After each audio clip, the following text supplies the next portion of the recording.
زه د ټول نه مخکې د دې علاقې څومره مشران دي د فارست ډپارټمنټ د ایجوکیشن ډپارټمنټ ډېره زیاته انتهایی شکریه ادا کوم. څنګه تاسو ته پته ده چې زمونږ په صوبه خیبر پښتونخوا کې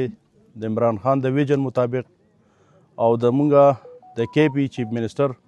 سهیل خان افریدي په ډایرکشن باندې زمونږ په صوبه خیبر پښتونخوا کې به نن 10 لک بوټي لګي او دا به یو ریکارډ جوړیږي. څنګه چې تاسو ته پته ده په ماضی کې په نورو ملکونو کې بوټي لګېدلي دي،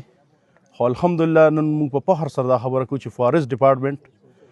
هغه ریکارډ نن مات کو او نن په خیبر پښتونخوا کې 10 لک بوټي لګي او دا بوټي مختلف ضلعو کې په مختلف تحصیلو کې به لګي. خو په کم ځای کې چې موږ ولاړ یو دا تاسو پته ډېره ویرانه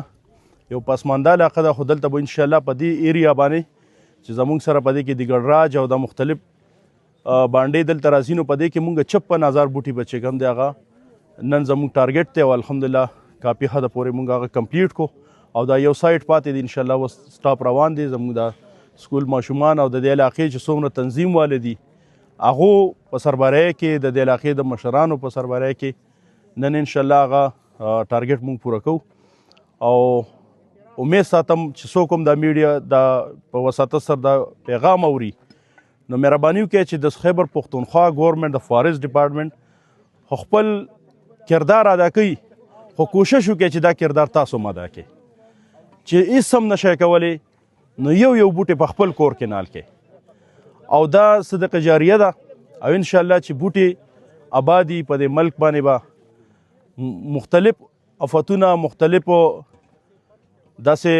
حالاتو نو انشاءالله د دې په وساطت سره الله پاک مونږ بچ کوي. نو امید ساتم چې یاره زما دا پیغام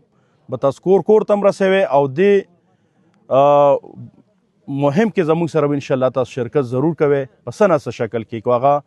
د سکول ماشومان په شکل کې، که د کورونو په شکل کې او که د هغې د مشرانو او د ګروپونو په شکل کې. نو انشاءالله دا امید ستاسو نه ساتو